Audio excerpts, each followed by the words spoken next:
S-P-E-A-K. Everybody wanna sing. Speak up. S-P-E-A-K. Speak up. Welcome to the Speak Up English channel. Are you ready to embark on an exciting journey of language learning? At Speak Up, we're passionate about helping you improve your English listening skills. Our lessons are packed with engaging content, including short talks, conversations, reports, news, and captivating short stories. So grab your headphones, sit back, and let's dive into the world of English together. Remember, every word you listen to brings you one step closer to fluency. Let's make this learning adventure fun and rewarding. Subscribe now and join our community at the Speak Up English channel. Let's learn, laugh, and grow together. Subscribe to Speak Up.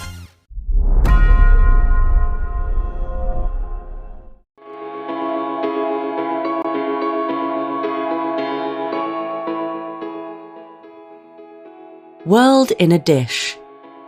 God of the Greek kitchen. How moussaka made it into the pantheon of Greek gastronomy. In 1821, Greek revolutionaries rose up against the Ottomans, setting off years of bloodshed that culminated in the creation of a free state in 1829. On March the 25th each year, Greeks celebrate Independence Day with parades and abundant feasts of bakaliaros skoldalia, delicately battered cod with garlic dip. And yet it is moussaka, sloppy squares of richly flavoured mince, potatoes, aubergines and indulgent bechamel sauce that many consider Greece's national dish. Its entry into the pantheon of Greek gastronomy came about a century after Greek independence. The country's embrace of the dish is a lesson in how traditions are forged and how a nation's cuisine evolves. Nikolaos Tselementes is considered the godfather of Greek moussaka. In the 1920s, he published the first complete Greek cookbook, Ophigos Maliarikis, Cooking Guide, which included 6 recipes for moussaka. His creations contain none of the pungent flavours hitherto used by Greek cooks, such as bay leaf and cinnamon. These were contamination from nearly 4 centuries of Ottoman rule, Tselementes wrote. He hated garlic and, unusually for a Greek, olive oil. The chefs of antiquity had not tossed cumin or other Eastern spices into their pots, he said. His efforts to bake politics into food were successful. Ophigos Maliarikis became a staple of wealthy urban kitchens, and the word Tselementes synonymous with a recipe book for a while. By tapping into patriotism and Hellenizing the hearth, Tselementes revolutionized Greek cuisine. Not all foreign influences were anathema. Like many culinary contemporaries, Tselementes was besotted with French gastronomy. This may have been what inspired him to coat his moussakas in velvety bechamel. His Gallic Greek creations also featured aubergine, as well as fried courgette and, in winter, artichoke. The French gratin, a vegetable casserole enveloped in white sauce and breadcrumbs, was a more likely source of inspiration than versions of moussakas cooked in the Middle East, says Aglaia Kremezi, a food writer. As chefs and food historians seek to revive lost recipes and resurrect culinary traditions, moussaka proves that authenticity is an elusive concept in food. Cultures have long borrowed from one another, and gastronomy is all the richer for it. A dish ripe for reinvention is also more likely to endure. Tselementes' moussaka is still served in tavernas around the world. Nowadays, there is no single way to prepare it. A restaurant in eastern Corfu bakes crayfish between layers. In Britain, cooks might chuck in roast goose. Lo and behold, the goose-saka. As for the bechamel, it is best kept light by whipping tangy yogurt with olive oil. If he knew, Tselementes would be whipped into a frenzy. Listen carefully. In our Teacher's Corner, we have a big deal. This month, we look at some tricky or difficult words. Our first word, deal, means to distribute something. At the beginning of a card game, someone deals the cards. This person, called the dealer, gives the players their cards. In the commercial world, however, a dealer buys and sells things in order to make a profit. A car dealer, for example, buys and sells cars, while a drug dealer buys and sells drugs. When we agree to buy something, we make a deal or an agreement. The expression, "What's the deal?" means, "What's the arrangement?" or "What's the situation?" If we get a good price, then it's a good deal or a bargain. But if the car falls apart after 1 week, then that's a bad deal or a con trick. If a salesman makes a deal for $1 million, then this is a very big deal. Yet, the same phrase can be used sarcastically. If someone is excited about something, but we aren't, we can say, "Big deal." Trick or treat? What exactly is a con trick? Well, a trick is an illusion, and con is short for confidence. An example: a man shows his customer a brand new television, and they make a deal. When the customer opens the box at home, there's only a brick inside it. A trick here means to deceive someone. A magician performs tricks, but so do animals at the circus. There is a popular saying, "You can't teach an old dog new tricks." Then there's trick or treating, the American Halloween tradition in which children knock on people's doors and demand sweets. If they don't receive them, they perform nasty tricks. Listen carefully. Next up, we head to New York. In terms of being a journalist in New York, few jobs can be more interesting than that of Philip Messing, a crime reporter with the New York Post.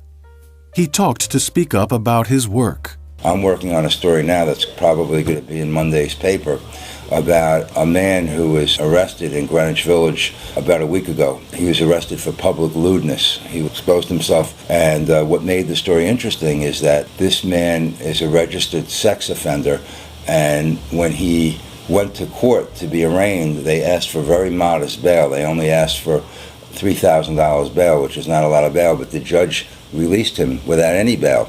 And what makes it particularly interesting is I found out that this man served 4 years in prison for molesting an 11-year-old girl.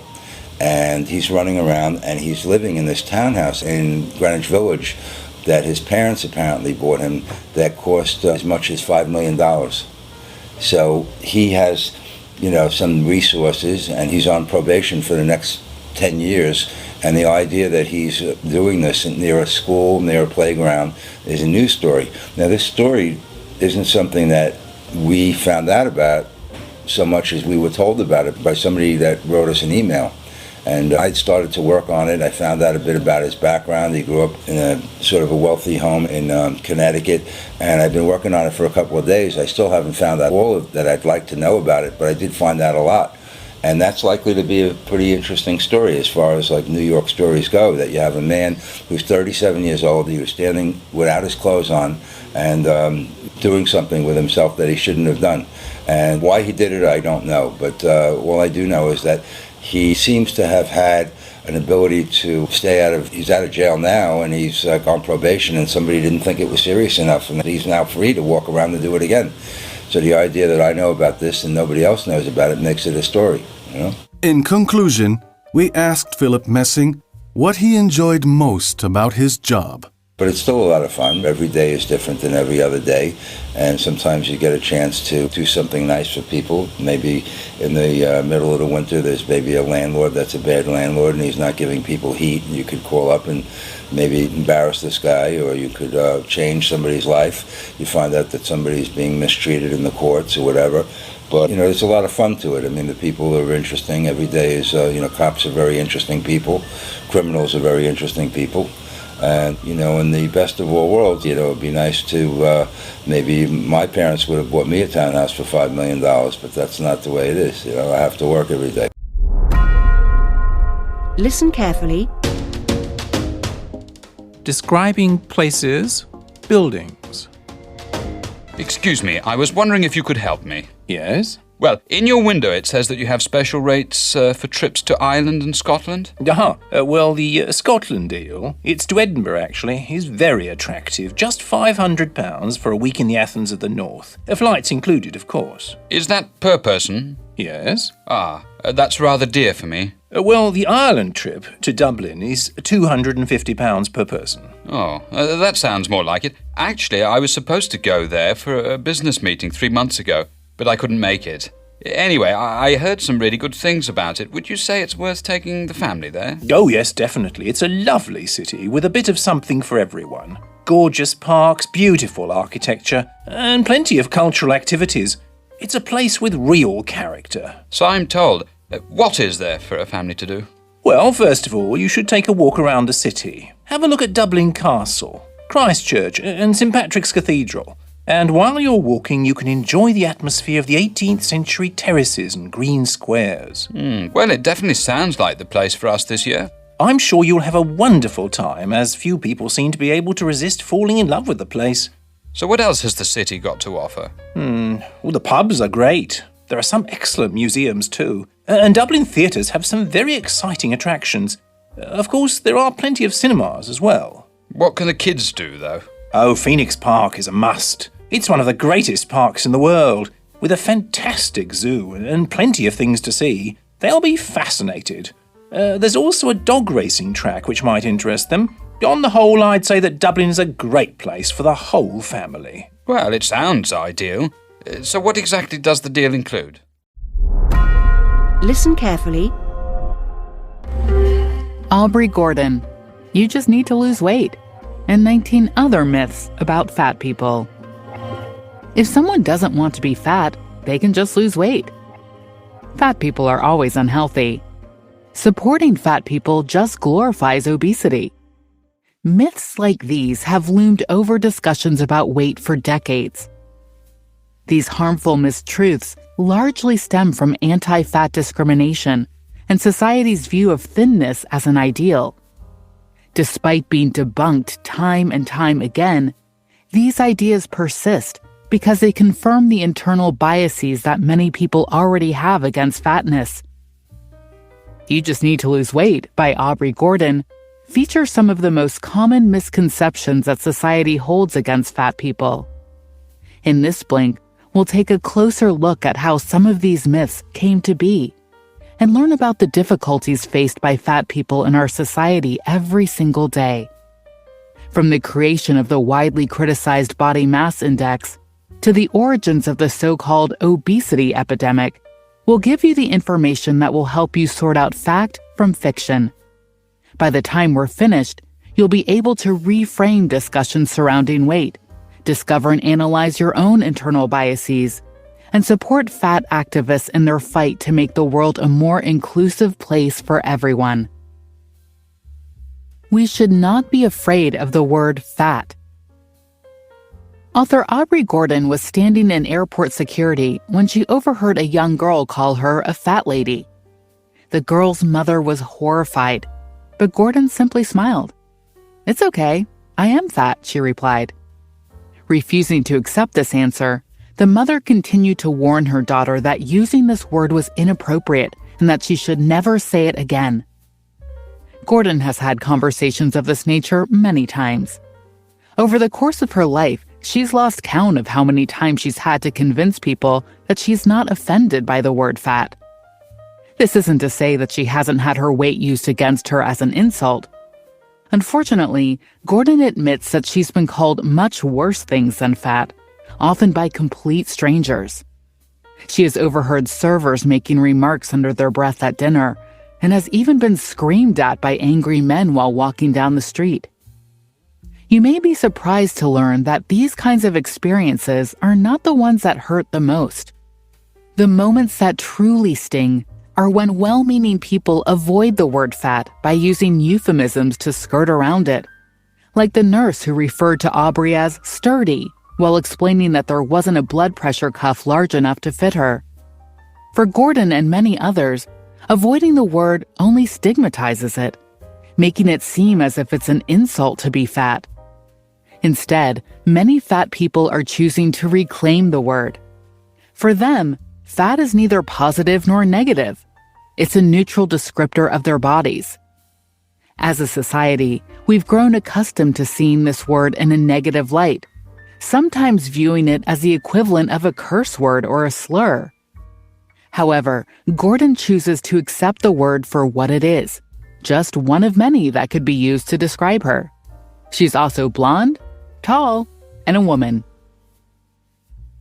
Some people choose to be fat, others do not. One of the most pervasive myths surrounding fat people is that they choose to be fat and could lose weight if they really wanted to. After all, diet culture suggests that this should be simple, right? Calories in, calories out. If only it were that easy. We often learn from a young age that our bodies are the direct result of the work we're willing to put in. If someone is thin, it means they're hardworking and motivated. If someone is fat, it means they're lazy. These assertions blindly ignore the mounting evidence that individual body weight is based on a multitude of complex factors and often has little to do with choice. A 2016 article from the New York Times stated that most Americans believe obesity is related to willpower, despite clear links to genetics. The truth is that while some people choose to be fat, others do not.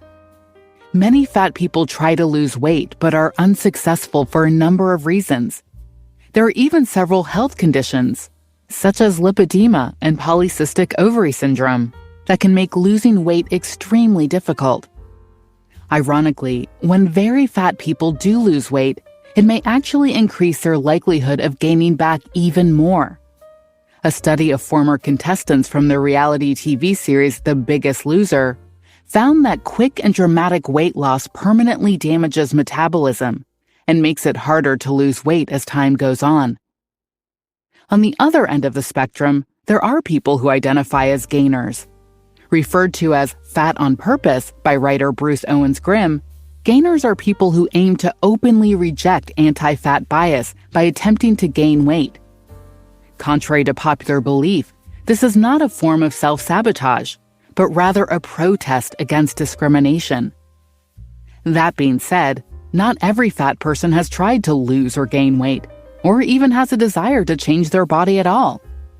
Everyone has the right to accept their body for what it is. The question then remains, if people can choose to be comfortable with their own bodies, why can't others accept them too? The use of the body mass index is harmful for many groups of people. Even if you've never tried to lose weight, odds are you've been exposed in some way to the body mass index. Although it's been regarded as a gold standard measurement for years, the cloudy history of the BMI is uneven at best. The body mass index is a formula for measuring weight-to-height ratio, created around 200 years ago by a Belgian academic named Adolphe Quetelet. You might be surprised to learn that Quetelet was not a physician.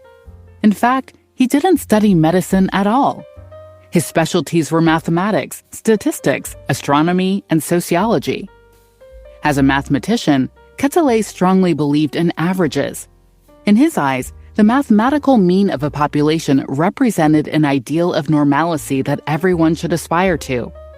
The problem was that gathering population-level data for his experiments required more time and resources than he had access to. As a result, the formula that Quetelet used to create his ideal weight-to-height ratio was limited to data from male patients of French and Scottish descent.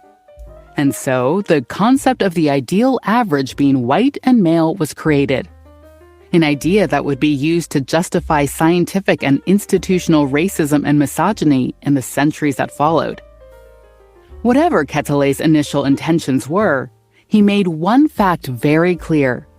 His work was meant to represent the population as a whole. It was never supposed to represent the individual, especially when it comes to personal health. which is exactly how it's being used today.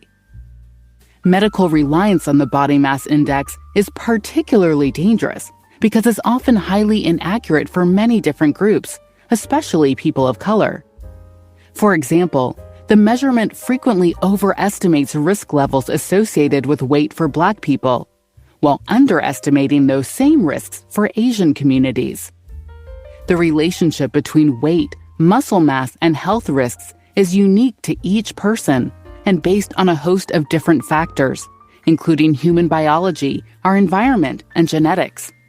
Relying on such a homogeneous measurement is not only misleading, but it can result in misdiagnosis and potential harm.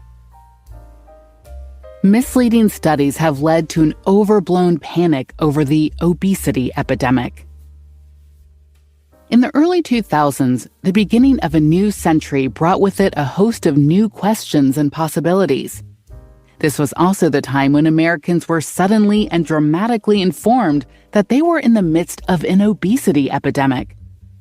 Average body weight in America had been steadily rising in the previous decades, but the issue wasn't considered an immediate concern. This began to change in 1995 when the World Health Organization decided to simultaneously adopt the body mass index as its preferred measurement of body size and lower the threshold for what was considered overweight and obese. There was no sudden increase in average body weight, but over the next few years, public rhetoric changed drastically. As far as the media was concerned, a devastating obesity epidemic had begun. New broadcasts were increasingly filled with horror stories about the so-called health crisis, superimposed over unflattering images of fat people's bodies. In 2004, the Journal of the American Medical Association published a controversial study called Actual Causes of Death in the United States, which shockingly claimed that 400,000 Americans were dying each year as a result of being overweight. As you might expect, this study immediately captured the public's attention, but its findings were widely debated among other researchers. One major issue was that the data sources used were not representative of the current population. In fact, the oldest data sets were pulled from 1951. Living conditions, food systems, and even the threshold for what was considered overweight had changed dramatically in those 50 years. This study failed to take these factors into account, resulting in highly inflated mortality estimates. Although this study and many others like it have been widely discredited, the connection between obesity and mortality is still a highly debated topic among researchers. While fat people can die from conditions we generally associate with weight, like type 2 diabetes and heart disease, these diseases kill thin people too. Assuming that weight is a major factor in these deaths ignores other complications like family history, lifestyle, and access to health care. As is the case with the BMI, oversimplifying the issue and relying on generic calculations is a dangerous game to play. Treating fat people fairly does not glorify obesity. When Aubrey Gordon was 18 years old, she posted a picture of herself in a bathing suit on a blogging platform called LiveJournal. The one piece was modest, but it was the first time that Gordon had found a swimsuit that she actually liked on her body. Having less than 100 followers, she didn't expect much of a response. Unfortunately, leagues of angry commenters found their way onto the site to harass her. Most left negative comments about her appearance, but some accused her of glorifying obesity. She was understandably confused. She was just trying to post one of the rare positive moments she had with her own body. How could this be seen as glorifying anything? This leads us to another very common myth about weight, that supporting fat people glorifies obesity.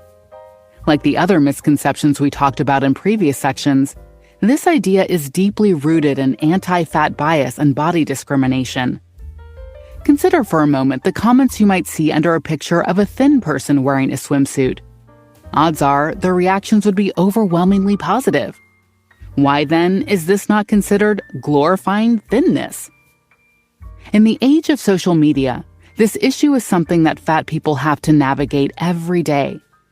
If someone who doesn't fit the mold posts a picture online, even something as innocent as eating dinner or sitting on the beach, it's often seen as an act of defiance against social norms. The media's influence on this topic cannot be overstated.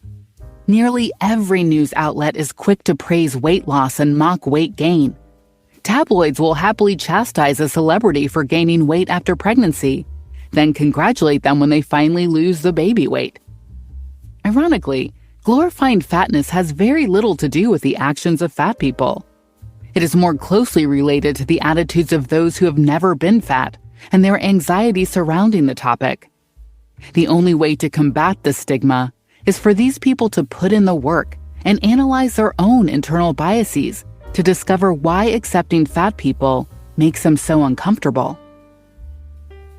Skinny shaming is individual, while fat shaming represents a broader cultural bias. Shaming anyone for how they look is wrong, no matter which way, shape, or form it's presented. Our bodies are our own. They are not something to be judged by other people. This simple fact should be obvious, but body shaming is a very real and unfortunate part of modern life. Under the banner of body shaming, there are two categories that often get the most attention: skinny shaming and fat shaming. Neither is fair or appropriate, but one is significantly more harmful than the other. Viewing these two practices on an individual level, they seem pretty similar. At its core, any kind of body shaming boils down to making someone feel less than, based solely on their appearance. However, when we look beyond the damage done to the individual, things start to get more complicated. The main problem lies in the fact that skinny shaming is an act of individualized aggression, while fat shaming is a systemic issue. Being criticized for looking too thin is obviously harmful to one's well-being, but it's not the same as not being able to meet your most basic needs. Fat shaming is part of a complicated web of institutional, cultural, and personal biases meant to keep fat people trapped on the edge of society. Body shaming has never been a way to create positive, meaningful change. Telling someone they need to eat more is not going to make them gain weight, just as telling someone they're fat is not going to make them lose weight. The only byproducts of this practice are pain, shame, and feelings of isolation. People of all sizes can benefit from fighting against body shaming and supporting fat activism. Thin people can help by confronting their own preconceived notions about fatness and speaking out against body shaming when they see it.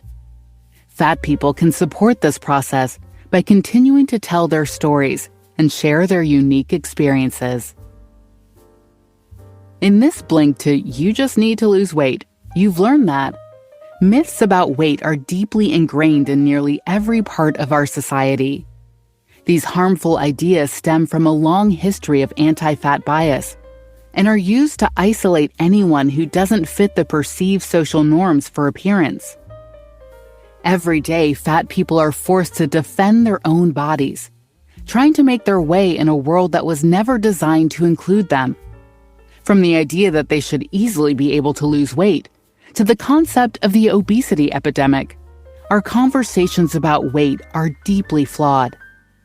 By learning about these myths and the real truths behind them, you've taken a crucial step in the fight against anti-fat discrimination.